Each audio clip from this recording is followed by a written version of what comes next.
Damos gracias a Dios por reunirnos en su casa este domingo para alabar y bendecir su nombre. Estamos abordando el tema de las bienaventuranzas del Sermón del Monte que Cristo pronunció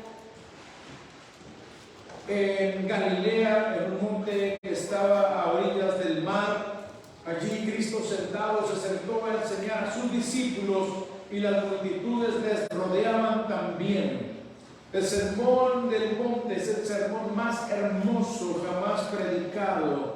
Es el sermón que Jesús dio, comenzando su ministerio terrenal. Y es maravilloso ver que Dios da bienestar y felicidad espiritual a quienes poseen las actitudes mencionadas en este sermón por Cristo Jesús, las actitudes de la vida cristiana. ¿Cómo es que nosotros vamos a manifestar la presencia de Dios en nuestras vidas? El Sermón del Monte abarca de los capítulos 5 al 7 de Mateo y nos muestra lo que debe ser la vida de cada creyente mientras estamos en esta tierra, mientras estamos en nuestra jornada aquí en este mundo.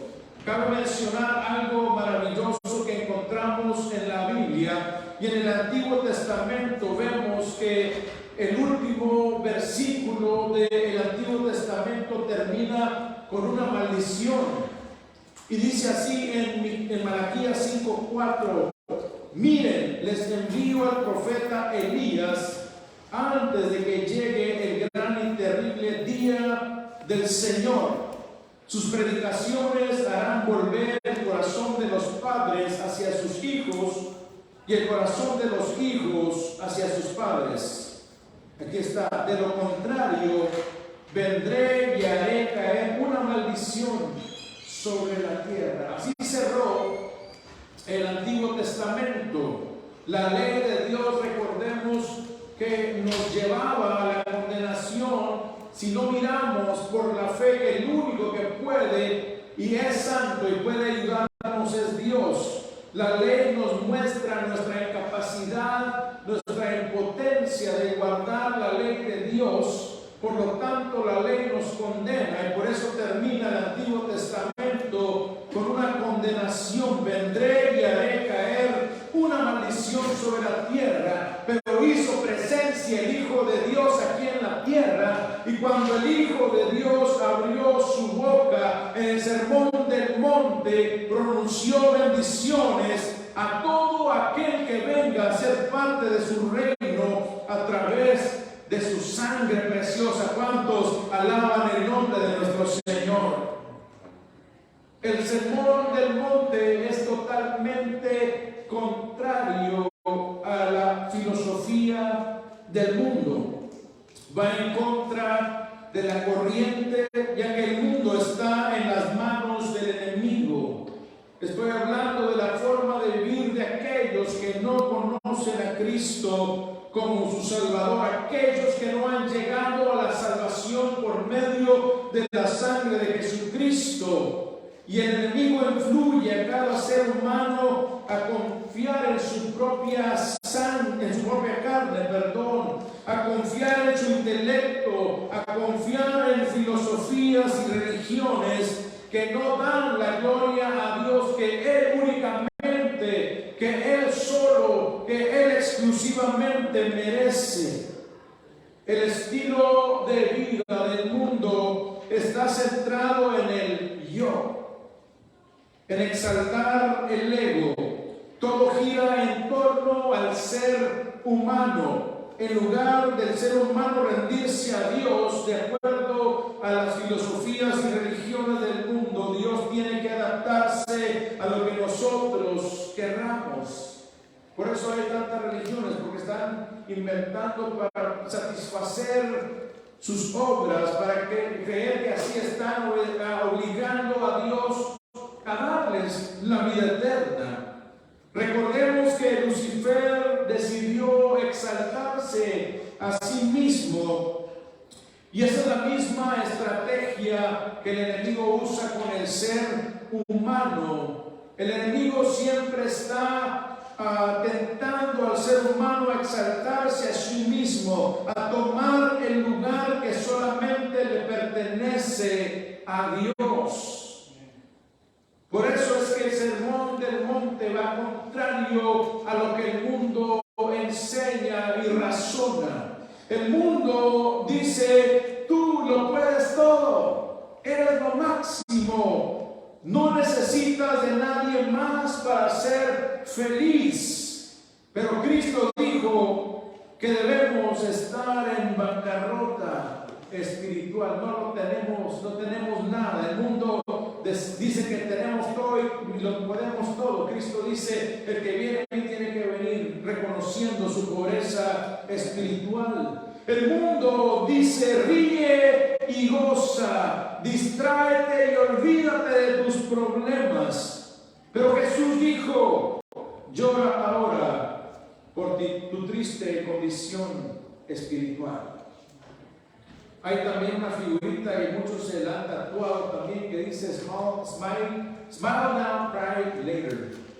Ríe ahora y llora después. Y esa es la realidad del mundo. Van a estar riendo ahora en sus deleites, en sus pasiones, y hoy día estarán lamentando por la eternidad de no haber aceptado a Cristo como su Salvador y su Señor. Por eso el mundo te dice: ríe, gózate, distráete. Pero Cristo dice: enfócate en verme a mí como tu Señor y tu Salvador, y lamentate por tu condición espiritual, pidiendo por mi misericordia. El mundo dice: exáltate a ti mismo, y esa es la mentira original del enemigo, de Satanás. Pero Jesús dice: humíllate ante mí. El mundo dice: tú eres bueno y justo. Pero Cristo dijo: tienes que buscar la justicia de Dios. El mundo te dice: tú mereces un mejor trato de los demás. Jesús te dice: sé compasivo con los demás. El mundo dice: haz lo que tu corazón te dicte. Cristo dijo: ten un corazón limpio, sin el cual nadie podrá ver el rostro del Señor. El mundo dice: busca tu revancha. Pero Cristo dijo: procura la paz. El mundo dice: no toleres a quienes no concuerden contigo. Jesús dice: eres bienaventurado cuando te juzguen y persigan, cuando me amas y guardas mi palabra. Vemos que está totalmente contrario a lo que el mundo enseña. Y vayamos a los versos que nos ocupan en esta tarde, del 5 al 12, del primero al 12 del capítulo 5 de Mateo. Y nos vamos a estar centrando en el verso 4. Ya estuvimos hablando del verso 3, pero ahora estaremos meditando en el verso 4. Pero para tomarle el sabor, vamos a comenzar leyendo desde el primer versículo hasta el 12. Póngase de pie en reverencia a la palabra de nuestro Dios. Dice la palabra del Señor en Mateo 5, 1 al 12. Cierto día, al ver que las multitudes se reunían, Jesús subió a la ladera de la montaña y se sentó. Sus discípulos se juntaron a su alrededor y él comenzó a enseñarles. Bienaventurados los que son pobres en espíritu y se dan cuenta de la necesidad que tienen de él, porque el reino del cielo les pertenece. Bienaventurados los que lloran, porque ellos serán consolados. Bienaventurados los que son humildes, porque heredarán toda la tierra. Bienaventurados los que tienen hambre y sed de justicia, porque ellos serán saciados.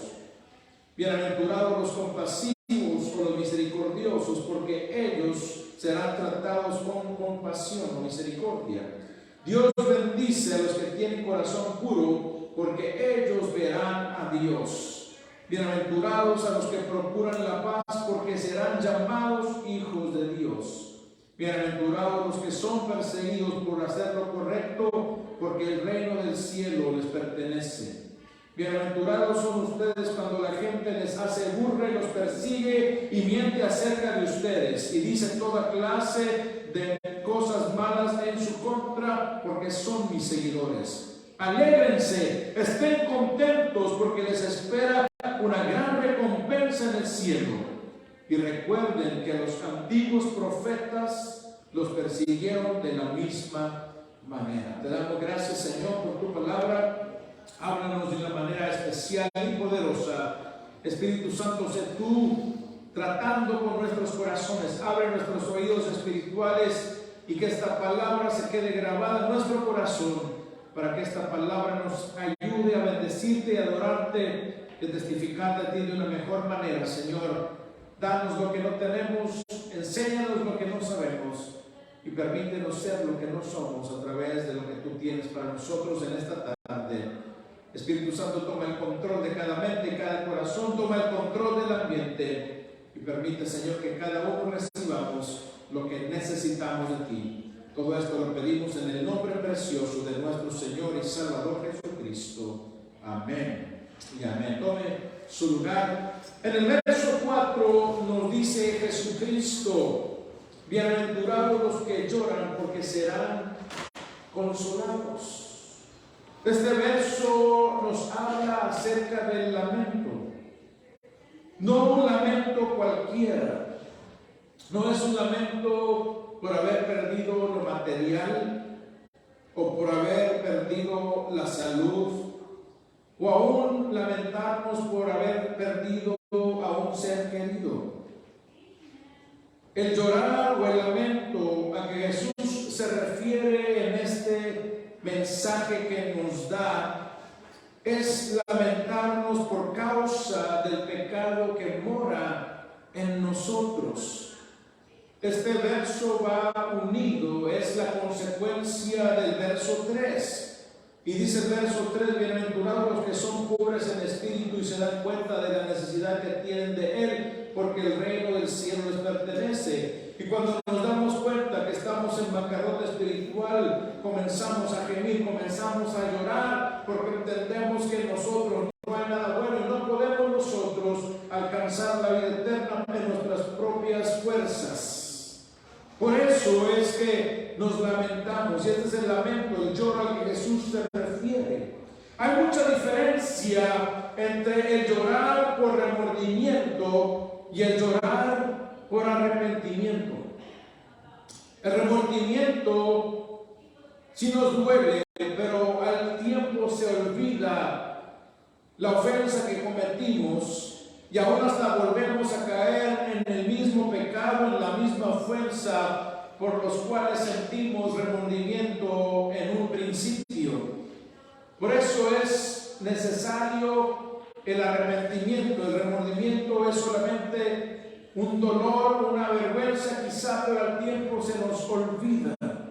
En cambio, el arrepentimiento nos impulsa a poner nuestra confianza en Dios y dar un giro de 180 grados para alejarnos de aquello que no le agrada a Dios, lo que le desagrada a Él, lo que mancha nuestro espíritu, los que nos ponen obstáculo para tener una comunión con Dios como debemos de tenerla.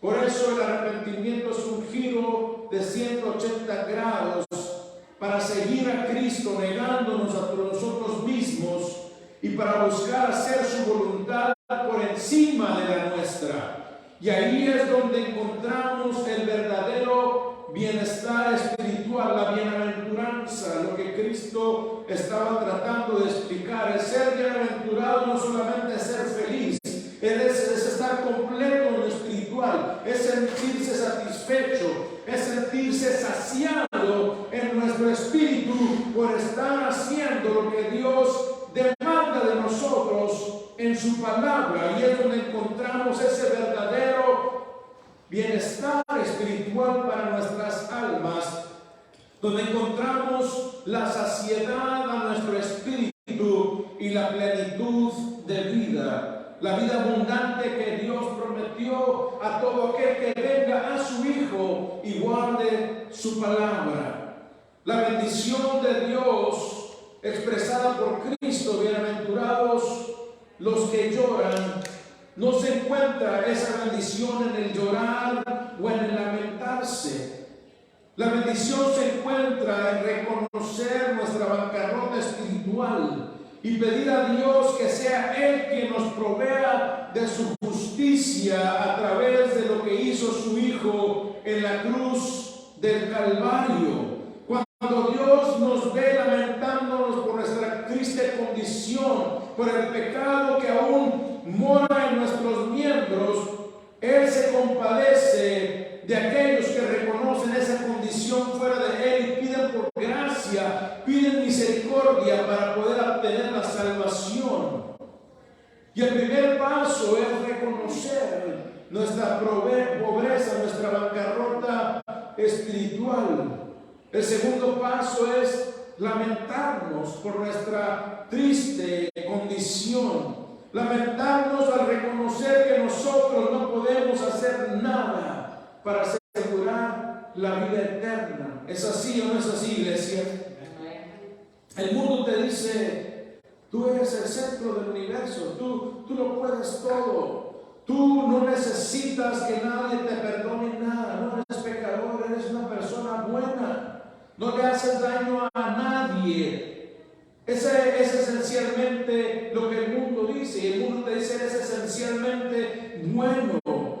No necesitas de nada más. Tan solo con hacer buenas obras puedes ganar el cielo. Esto es lo que enseña el mundo, lo que enseñan las religiones que el hombre inventó, pero Dios demanda que cada uno de los seres humanos reconozcamos nuestra incapacidad, nuestra insuficiencia, nuestra impotencia para poder agradarle y para poder acceder a la salvación que Él tiene para cada uno de nosotros. Él demanda que nos lamentemos por nuestra condición, que entendamos que cuando nos miramos frente a Él y su santidad, no hay otra cosa más que lamentarnos, porque sabemos que nunca podremos ser como Él. Por el contrario, si no venimos a su Hijo Jesucristo, estaremos perdidos por la eternidad, y esto debe causar en nosotros una congoja, un duelo, un llanto, pero no solamente debe de quedar ahí, sino debe que nosotros causarnos, que nos arrojemos a los pies de Cristo para pedir, para rogar, implorar su perdón y obtener la vida abundante y eterna que solo viene a través de la sangre de Cristo Jesús. Gloria al nombre de nuestro Dios. En 2 Corintios capítulo 7 y verso 10, el apóstol Pablo se encarga de contrastar entre el lamento del mundo y el lamento que lleva al arrepentimiento y al perdón de los pecados. Como lo dije, es bueno lamentarse, es bueno llorar. Incluso Dios nos dio una gracia, una bendición al darnos la capacidad de llorar, de gemir, de lamentarnos cuando perdemos un ser querido, cuando viene el dolor y la tristeza a nuestra vida, cuando hay algo que nos entristece. Dios nos dio la capacidad de llorar, de derramar lágrimas, y eso lo hizo para que podamos aliviar el dolor que se encuentra dentro. De lo contrario, nos embotellaríamos todo ese dolor, todo ese sufrimiento, y nuestra salud sufriría. Quedaríamos postrados por tanto dolor y sufrimiento. Por tanto, Dios nos dio una válvula de escape, como cuando se está llenando una olla de presión. Después hay una válvula que se abre para dejar salir todo ese vapor, toda esa presión, para que no vaya a explotar esa olla. Así también es nuestra vida, nuestro físico, querida iglesia. Dios nos dio la capacidad de llorar, de lamentarnos, de gemir, de sollozar, para sacar de nuestro interior todas esas emociones que nos envenenarían si quedaran dentro de nosotros. Pero esto solamente es en el área emocional. nosotros nos lamentamos por nuestra condición frente a Dios, debe ser por nuestra condición espiritual. Y en 2 de Corintios 7:10 nos dice de la siguiente manera: pues la clase de tristeza que Dios desea que suframos nos aleja del pecado. No es un remordimiento, es un arrepentimiento, porque nos aleja del pecado y trae como resultado, ¿qué dice? Salvación. Por eso Dios nos permite ver nuestra condición espiritual, para que suframos, lloremos, nos lamentemos, pero que nosotros roguemos por gracia y misericordia y obtengamos la salvación. No hay que lamentarse por esa clase de tristeza, por el contrario, hay que gozarnos cuando sentimos tristeza al ofender a Dios. Porque es el Espíritu Santo tratando con nuestro espíritu para que seamos santificados y así podamos ver el rostro de nuestro Señor cuando Él nos llame a su presencia.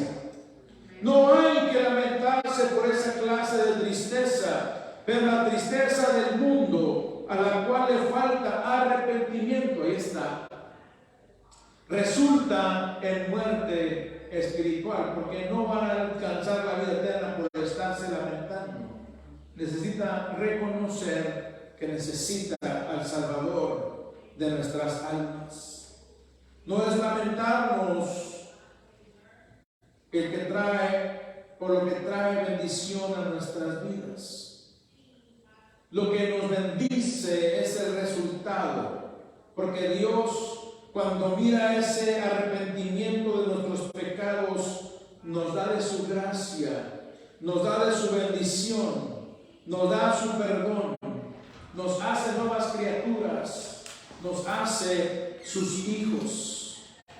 En la vida cristiana, querida iglesia, querido oyente, siempre vamos a tener lamento, vamos a tener lloro, vamos a tener sollozos.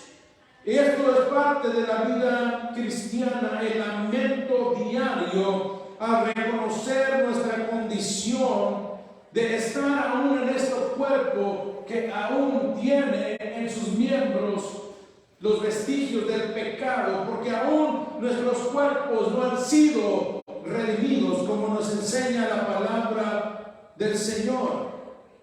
Vaya conmigo al Salmo 51. Salmo 51, verso 3, 5 y luego 16 y 17. Salmo 51, 3 dice: pues reconozco mis rebeliones, día y noche me persiguen.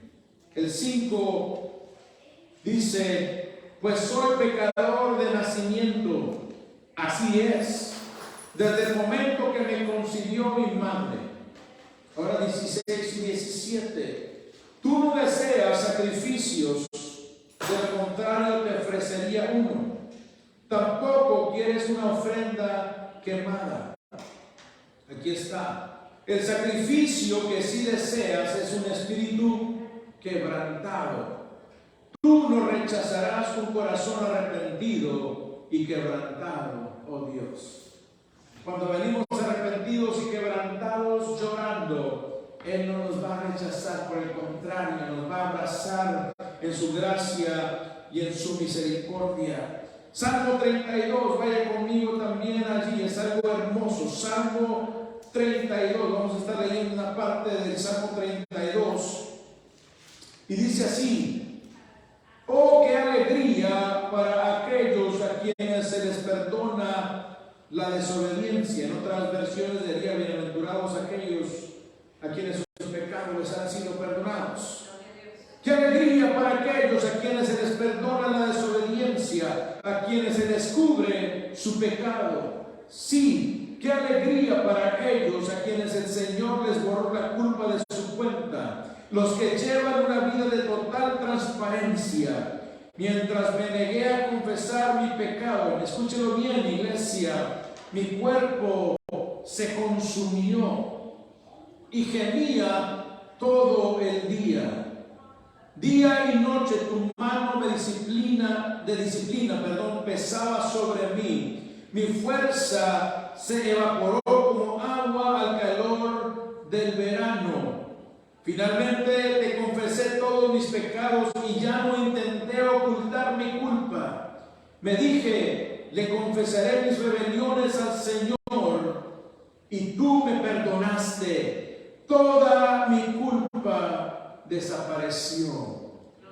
Este salmo está relacionado al Salmo 51, cuando David ofendió a Dios en gran manera, que cometió adulterio con Betsabé y que también aún mandó asesinar al esposo de Betsabé, a Urías. Y vemos que mientras David ocultó el pecado, dice la palabra que se lamentaba, lloraba, pero no llegaba al arrepentimiento aún. Solo el remordimiento y todo esto lo carcomía. Estaba llevándose su salud, estaba llevándose su vigor, estaba manteniendo una barrera entre él y Dios. Pero dice que cuando él confesó sus pecados, dice, tú me perdonaste, toda mi culpa desapareció. Él se lamentó y lloró, pero no quedó allí, sino que se arrepintió, pidió perdón por sus pecados, reconoció su bancarrota espiritual y alcanzó el perdón, como nosotros lo hemos alcanzado. Gloria al nombre de nuestro Dios.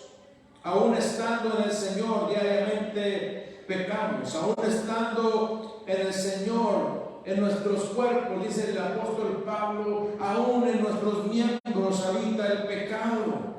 Y en Romanos 8:23, algo hermoso vemos de esta enseñanza de aquellos que lloran. Dice en Romanos 8:23, y los creyentes también gemimos, aunque tenemos al Espíritu Santo en nosotros como una muestra anticipada de la gloria futura, porque anhelamos que nuestro cuerpo sea liberado del pecado y del sufrimiento.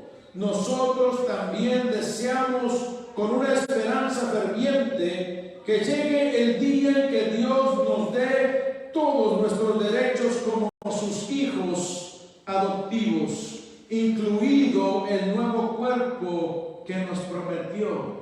Por eso es que los hijos de Dios lloramos. No sé si a ustedes le ha sucedido, pero cuando nos damos cuenta de la ofensa que cometimos, comenzamos a tener dolor en nuestra alma, en nuestro corazón. Comienzan las lágrimas a brotar y tenemos nada más y nada menos que arrojarnos a los pies del Señor pidiendo misericordia, porque sabemos que hemos ofendido a ese Dios que nos ama tanto y que dio a su Hijo para salvarnos de nuestro pecado. Y entendemos que el pecado aún está en nuestra carne y gemimos y clamamos por ese día en el cual seamos liberados de este cuerpo pecaminoso y podamos recibir la herencia total que Dios prometió a aquellos que son sus hijos.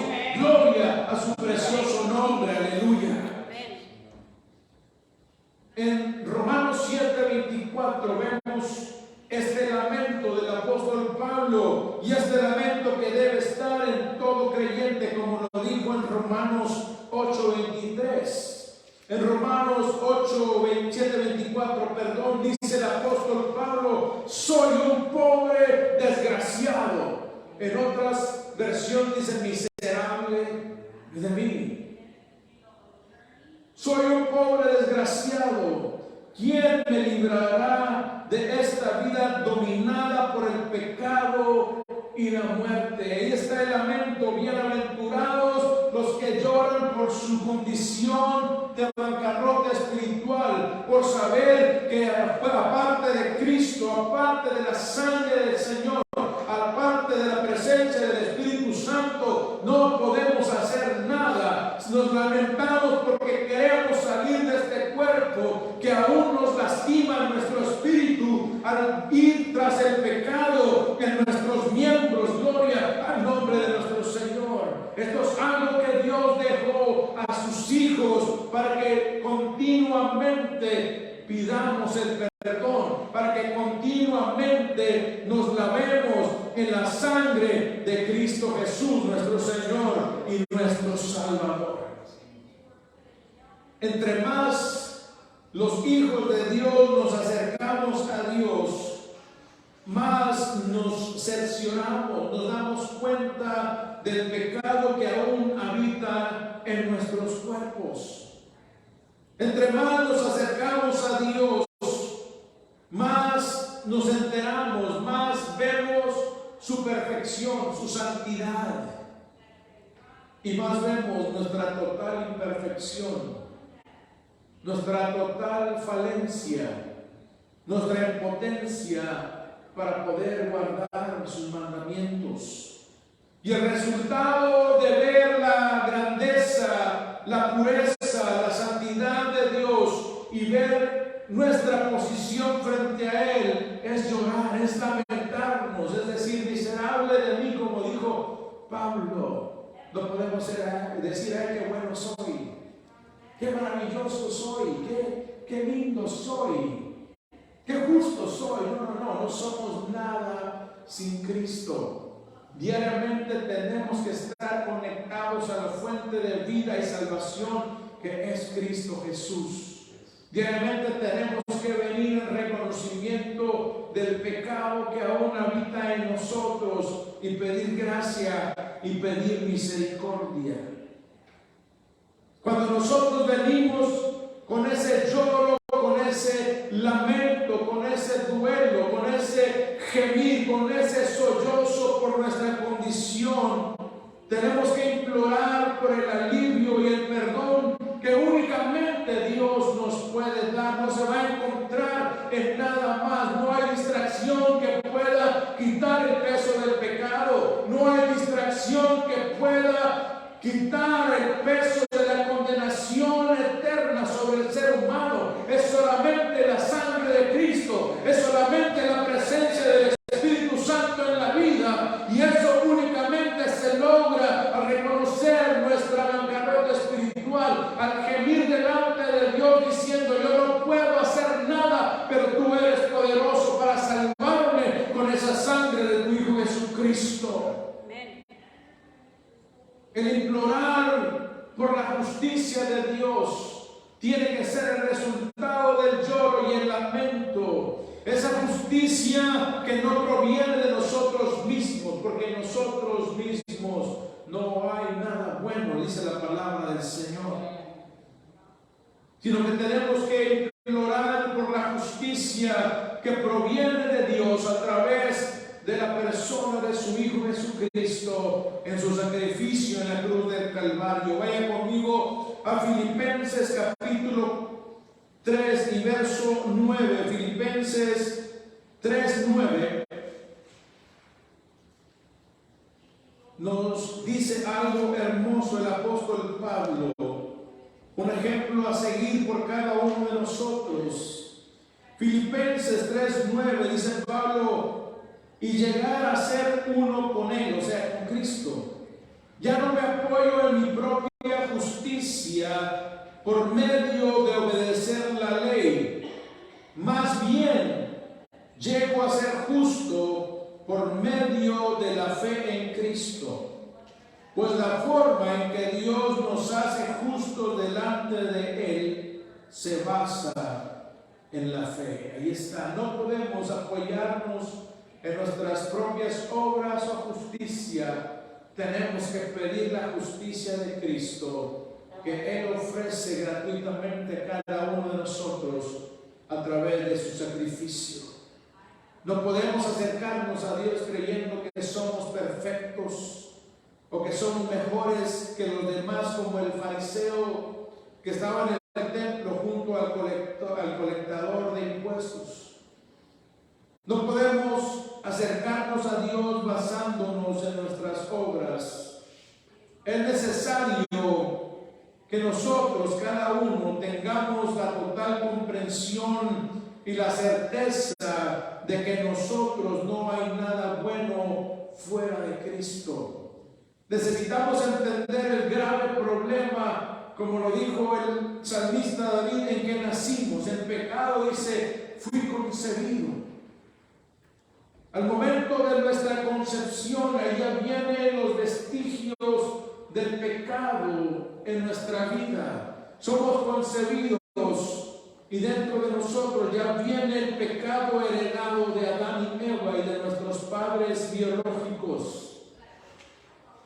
Y cuando nosotros podamos entender ese grave problema de que ya hemos nacido pecadores, pero hay un Cristo que dio su vida por nosotros, debemos de llegar a Él pidiendo misericordia, lamentándonos genuinamente por ver nuestra incapacidad de agradar a Dios, querida iglesia, querido oyente, e implorar por misericordia, implorar por su gracia, y diariamente, cuando somos hijos de Dios, reconocer que fallamos y acercarnos a Él para que diariamente nos limpie de todo pecado y poder estar delante de Él ofreciendo nuestra alabanza, ofreciendo nuestra adoración, aún poniendo nuestros talentos y habilidades que Él nos dio a su servicio en su obra, y llevar el mensaje del Evangelio a toda criatura tal y como Él nos ordenó hacer. Es necesario entender quiénes somos en Cristo y quiénes fuimos sin Él. Y cuando hacemos la pregunta, ¿me gustaría estar una vez más en la vida sin Cristo? Yo creo que cada uno de nosotros temblaríamos, porque sabemos lo que nos esperaba fuera de Cristo. Pero tenemos que cuidar, dice la palabra, nuestra salvación con temor y temblor. Tenemos que lamentar que no podemos nosotros en nuestras fuerzas agradar a Dios, sino solamente a través del Espíritu que mora en nosotros. Él es el único que puede darnos la vida eterna. Es hermoso que podamos entender a través de la palabra y a través de la fe que Dios nos dio, que Él promete bendición y saciedad espiritual a sus hijos. Aquellos que dependen única y exclusivamente de Él. Aquellos que reconocen que solamente Él les puede asegurar la vida eterna. Amado hermano, amada hermana, querido oyente, querida iglesia, no nos apoyemos en nuestro propio entendimiento. No nos apoyemos en nuestras propias facultades naturales, ni aún nos apoyemos en nuestros dones espirituales. No podemos apoyarnos en nada más que en la persona y la obra de Cristo Jesús por nosotros. Necesitamos reconocer a Dios en todo para que Él nos guíe a través de su Espíritu Santo. Debemos también entender que diariamente debemos acercarnos a nuestro Dios y Padre para que Él nos limpie de todo pecado, que Él sea quien nos capacite para hacer su voluntad a través de su Espíritu Santo que mora en nosotros, y que en todo lo que hagamos nosotros, sus hijos, sus herederos, le demos la gloria que Él solamente merece de nuestra parte. Amén. Y cuando nosotros hacemos esto, en respuesta vienen bendiciones, vienen favores interminables de parte de Dios para nuestra vida. Y realmente seremos, como dijo Jesucristo, bienaventurados, dichosos, más que felices, más que contentos, sin que deseemos nada del mundo. Un cristiano bienaventurado no mira al mundo y dice, oh, wow, qué bien viven allá. ¿Y cómo estoy viviendo yo? ¿No? Un cristiano bienaventurado dice, todo lo puedo en Cristo que me fortalece. Un cristiano bienaventurado dice, el Señor es mi pastor, nada me faltará. Un cristiano bienaventurado dice, mi corazón he guardado